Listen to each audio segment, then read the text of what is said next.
د رب العالمین دعاګانې غوښتل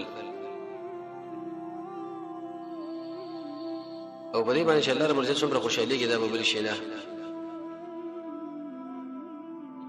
د دې وجه نه حدیث مشکات کې راځي چې انسانانو د الله نه بخښنه غواړي، کنه تاسو به ختم کېدئ چې انسانان براولي چې به ګناه کوي د الله نه به بخښنه غواړي، الله به معاف کوي. وختونه د الله نه. ابن قیم فرمایي موږ به ځکه غواړو چې زموږ ضرورت دی، موږ یو محتاج او الله به ځکه ورکوي چې هغه ورکړي والا دی، هغه به دې خوشحالېږي. ابن کثیر به دا خبره ذکر کړې چې د الله او د بنده په مابین کې فرق دا دی، مخلوق لا شي 3 کرت ورلې 4 کرت نه ایسه به هغه قیدیږي د یو شی د غوښتلې لپاره په خلاف د الله. د دې ضرور الله نه چې څومره غوښتنه انسان کوي د الله به ډیر خوشحالېږي، او کله چې انسان